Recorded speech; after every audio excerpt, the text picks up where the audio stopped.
नमस्कार। अभी हम खरीफ सीजन की तैयारियां कर रहे हैं, लेकिन जो काश्तकार ध्यान लगाएंगे, जिन्होंने अभी नर्सरी डाली है, या जो काश्तकार सावनी छोड़ने वाले हैं, या जो काश्तकार बहुत हाई वैल्यू क्रॉप लेने वाले हैं, यानी अच्छी मूल्य वाली फसल लेने वाले हैं, खासकर लहसुन की फसल लेने वाले हैं, या ऊटी का लहसुन जो लोग अगेता लगा के करते हैं, उन लोगों को एक काम करने की आवश्यकता है।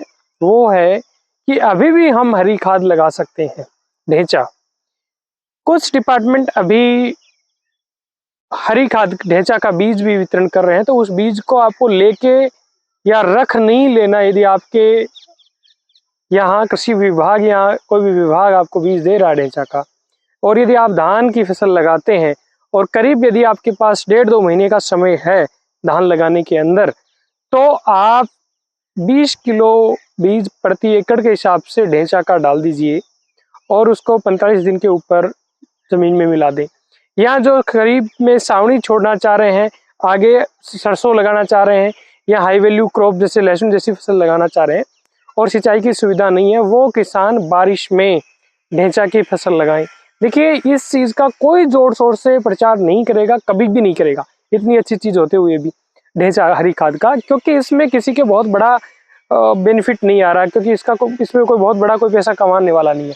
ज्यादातर आजकल जो चीजों का प्रसार होता है वो ऐसी चीजों का होता है जिसमें कोई उसमें कंपनियां पैसा बना रही हैं। और है तो नटशेल में ये समझें कि फिलहाल जमीनों को ठीक करने के लिए ढेंचा से बेहतर और हमारे पास कोई विकल्प नहीं है।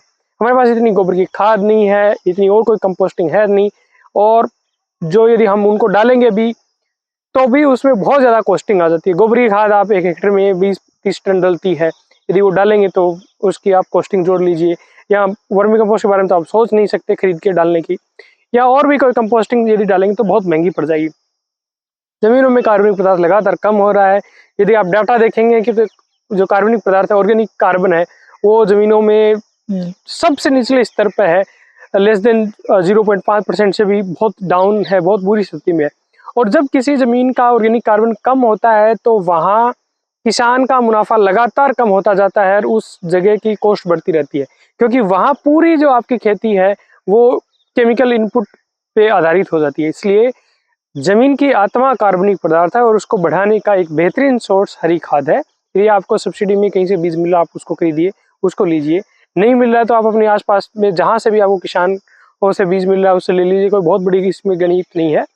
सिंपली ये है कि आपको ढेंचा लगाना है और उसको 45 दिन से लेकर 60 दिन तक, जब वो अपनी अधिकतम वानस्पतिक वृद्धि पूरी कर ले, कुछ कुछ पौधों में फूल आपको दिखाई देने लगे, उस टाइम आपको उसको जमीन के अंदर पलट देना है। नमी की अवस्था में आपको जमीन के अंदर पलट देना है।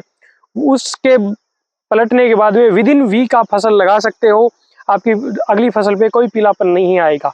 उसका कारण है ये है कि ढेंचा का CN रेशियो बहुत कम होता है, कार्बन नाइट्रोजन अनुपात कम होता है इसका, इसलिए फास्टर डिकम्पोजिशन होता है। लेकिन आपको बहुत ही इसको खतरनाक मतलब तीव्र गति से सड़ाना है, तो आप इसमें जब लास्ट जुताई कर रहे हो, इसको मिला रहे हो, रोटावेटर से मिला रहे हो या हेरो से मिला रहे हो, उस टाइम इसमें थोड़ी सी यूरिया आप उसमें ऐड कर देंगे उस खेत में, जैसे 10-15 किलो प्रति एकड़ के हिसाब से भी, तो वो बहुत ही फास्टर रेट से डिकम्पोजिशन होगा। ठीक है। इसके अलावा आप इसमें वेस्ट डिकम्पोजर भी यदि हर पानी के साथ चलाएंगे, या जो सेप्रोफाइटिक लाभदायक फंगस है जिसमें खासकर ट्राइकोडर्मा है, उस टाइप की यदि फंगस इसमें देंगे आप, चाहे सॉइल ट्रीटमेंट में दो या मिलाने जब आप इसको जमीन में मिला रहे उस टाइम में दो, तो ये कार्बनिक पदार्थ है। इस पे जो सेप्रोफाइटिक फंगस है जैसे ट्राइकोडर्मा, जो बहुत ही शानदार फंगस है, उसको यदि आप खेत में इसके ऊपर डालते हो तो आपके खेत में मल्टीप्लाई होता है और आगे वाली फसलों में आपके जड़ संबंधित जो बीमारियां हैं, रोग हैं, वो आपके नहीं लगेगी। तो ये कर सकते हो। वेस्ट डिकम्पोजर इसलिए मैं कह रहा हूँ कि वेस्ट डिकम्पोजर में कई लाभदायक सूक्ष्म जीव होते हैं, जिसमें ट्राइकोडर्मा भी एक होता है। तो वो यदि हम डालते हैं और वो यदि कार्बनिक पदार्थ हम डाल रहे हैं, वो भी डाल रहे हैं, तो वो हमारी जमीनों के लिए ठीक है। आपको ये अपनानी चाहिए। और देखिए, जमीन को सुधारने के लिए प्रैक्टिकली उसकी फिजिकल, केमिकल और बायोलॉजिकल प्रॉपर्टी सुधारने के लिए हरी खाद से बेहतर कोई भी ऑप्शन नहीं है। उम्मीद करता हूँ ये जानकारी कुछ फायदेमंद होगी। नमस्कार, जय हिंद।